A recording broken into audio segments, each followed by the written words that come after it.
Good morning friends. आज हम चर्चा कर रहे हैं महाराजा गंगा सिंह विश्वविद्यालय में बीए पार्ट सेकंड की सेकंड पुस्तक भारत में सामाजिक समस्याएं और राजस्थान विश्वविद्यालय में सेकंड पेपर भारतीय समाज, और इन दोनों के ही परिप्रेक्ष्य में हमने एक बहुत ही महत्वपूर्ण और एक ज्वलंत विषय बिंदु लिया है, जातिवाद। और जातिवाद के परिप्रेक्ष्य में मेरी आपसे आज ये दूसरी मुलाकात है। मित्रों, जैसा आप समाज में, मीडिया में, इलेक्ट्रॉनिक मीडिया हो, चाहे प्रिंट मीडिया हो, चाहे सोशल मीडिया हो, और चाहे से वो चुनाव का वक्त हो या अन्य सामान्य दिनों की बात हो, हम समाज में कहीं ना कहीं इस शब्द को, इस प्रत्यय को कहीं ना कहीं हमारे इर्द गिर्द किसी न किसी रूप में घूमता हुआ पाते हैं। और एक विष की भांति आज जातिवाद समाज में इस कदर घुल मिल गया है कि इससे पृथक करना एक बहुत ही महामारी की तरह दिख रहा है, और हम इसी पे चर्चा कर रहे हैं। कल की वीडियो में मैंने आपसे चर्चा की कि जातिवाद क्या है, जातिवाद के क्या कारण हैं कि जिनकी वजह से ये समाज में पनपा, और आज मैं आपसे चर्चा करूंगा कि जातिवाद के समाज में क्या क्या दुष्परिणाम हैं। उनमें पहला है, जातिवाद प्रजातंत्र का विरोधी है। प्रजातंत्र की तीन अवधारणाएं हैं: स्वतंत्रता, समानता और बंधुत्व। ये तो तीनों के ही खिलाफ है। आज़ादी के बाद भारत ने प्रजातंत्र को अपनाया। स्वतंत्र भारत के संविधान के अनुच्छेद 15(1) में कहा गया है कि राज्य किसी नागरिक के साथ धर्म, मूल, वंश, लिंग, जन्म आदि के आधार पर कोई भेदभाव नहीं करेगा, किंतु जातिवाद प्रजातंत्र के सिद्धांतों के विरुद्ध है। प्रजातंत्र का अर्थ है जनता के लिए, जनता द्वारा, जनता का राज्य। प्रजातंत्र के तीन मूल सिद्धांत हैं: स्वतंत्रता, समानता और भाईचारा। प्रजातंत्र में प्रत्येक व्यक्ति को विकास के पूर्ण अवसर उपलब्ध होते हैं। किसी भी व्यक्ति के साथ उच्चता निम्नता का भेदभाव नहीं किया जाता, सभी को समान समझा जाता है, चाहे वह राष्ट्रपति का पुत्र हो या किसी गरीब का। भाईचारा प्रजातंत्र का मानसिक पक्ष है। भाईचारे में समानता भी स्वाभाविक है। प्रजातंत्र में सभी प्रकार के धर्म, लिंग, रंग, आयु, प्रजाति आदि से संबंधित लोगों का सहयोग, सहायता एवं त्याग अपेक्षित है। इनके बिना प्रजातंत्र सफल नहीं हो सकता। किंतु जातिवाद अप्रजातांत्रिक है। यह प्रजातंत्र के तीनों मूल सिद्धांतों पर प्रहार करता है। जातिवाद में उच्च निम्न की भावना पाई जाती है। जाति में व्यक्ति की सामाजिक स्थिति का निर्धारण जन्म से ही होता है। इसमें विवाह, शिक्षा, व्यवसाय सभी का क्षेत्र निश्चित है। जातिवाद व्यक्ति के गुणों पर नहीं, उसके जन्म पर जोर देता है, जबकि प्रजातंत्र व्यक्ति का मूल्यांकन उसके गुण के आधार पर करता है।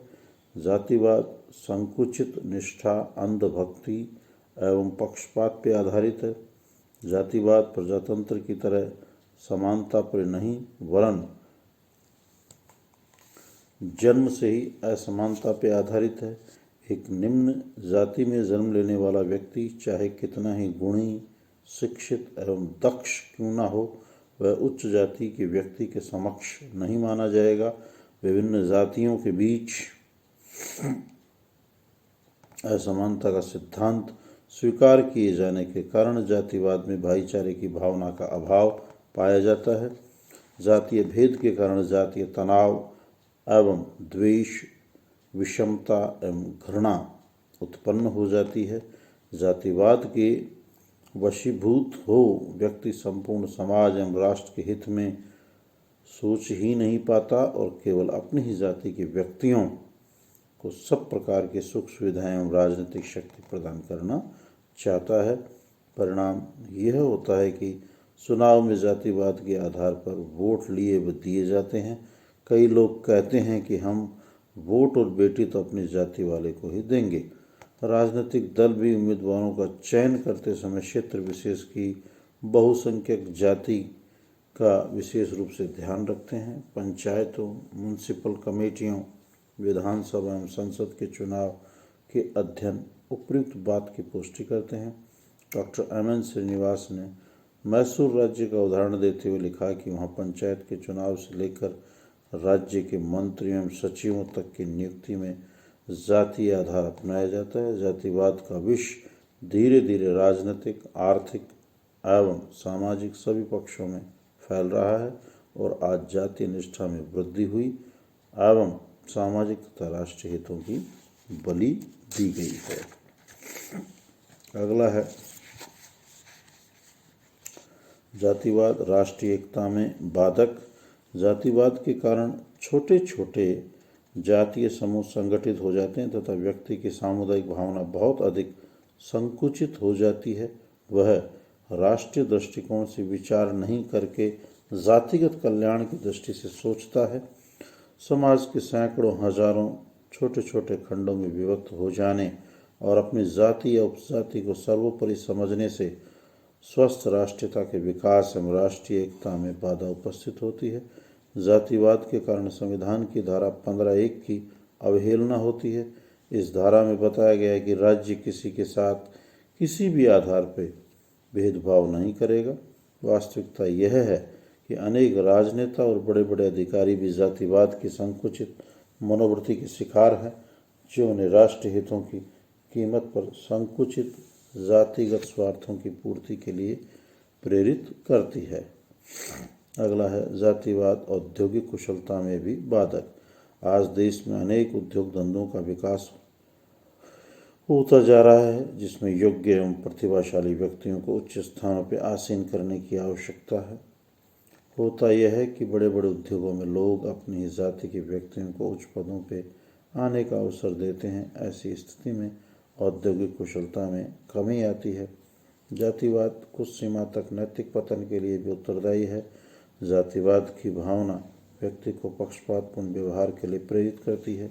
अनेक नेता, मंत्री, उच्च पद प्राप्त अधिकारी अपनी जाति के लोगों के साथ पक्षपात करते हैं, भाई भतीजावाद को पनपाते रहे हैं। परिणाम यह हुआ है कि राजनीति एवं प्रशासन के क्षेत्र में भ्रष्टाचार को प्रोत्साहन मिला है। अगला है जातिवाद व्यक्ति व्यक्ति के बीच भेदभाव की दीवार खड़ी कर देता है। व्यक्ति अपनी जाति से ऊपर उठकर समाज, राष्ट्र और मानवता के दृष्टिकोण से सोच ही नहीं पाता। जातिवाद के कारण विभिन्न जातियों के बीच जातीय संघर्ष भी बढ़ जाता है। अगला है गतिशीलता में बाधक। जाति व्यक्ति की गतिशीलता में भी बाधक रही है। अधिक धनोपार्जन करने, शिक्षा प्राप्त करने और प्रशिक्षण के लिए यह आवश्यक है कि व्यक्ति अपना मूल निवास छोड़कर अन्यत्र जाए, किंतु जातीय प्रेम एवं बंधन उसे अपना घर छोड़कर जाने में बाधाएं उपस्थित करता है। अगला है भ्रष्टाचार। जातिवाद की भावना ने भ्रष्टाचार एवं भाई भतीजावाद को जन्म दिया है। सरकारी एवं गैर सरकारी नौकरियों में तथा लाभ प्राप्त करने में अपनी जाति के व्यक्ति को ही प्राथमिकता दी जाती है। इससे विभिन्न जातियों में परस्पर अविश्वास, मनमुटाव एवं संघर्ष पैदा होता है। इस प्रकार जब व्यक्ति अपनी जाति के सदस्यों के लिए गैर कानूनी कार्य भी करने लगता है तो भ्रष्टाचार पनपता है। नेक्स्ट है सामाजिक समस्याओं को जन्म। कठोर जातीय नियमों के कारण ही समाज में आज अनेक समस्याएं पाई जाती है। बाल विवाह, दहेज प्रथा, विधवा पुनर्विवाह निषेध, कुलीन विवाह आदि समस्याएं जातिवाद की ही देन है। जातिवाद की भावना रूढ़िवादी विचारों की समर्थक एवं नवीन परिवर्तन की विरोधी है। अतः जाति से जनित समस्याएं अनेक प्रयत्नों एवं आंदोलनों के बावजूद भी समाप्त नहीं हो पाई है। और अंतिम है जातीय संघर्ष। जातिवाद की भावना ने सामाजिक तनाव एवं जातीय संघर्षों को जन्म दिया है। जब एक जाति अपने को श्रेष्ठ समझकर अपने सदस्यों का ही पक्ष लेती है और अन्य जातियों से घृणा करती है तो जातियों में परस्पर टकराव पैदा होता है।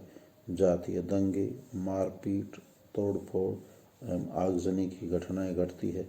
जाटों एवं राजपूतों के बीच जातिवाद के आधार पर अनेक क्षेत्रों में अनेकों बार हमें संघर्ष देखने को मिले हैं।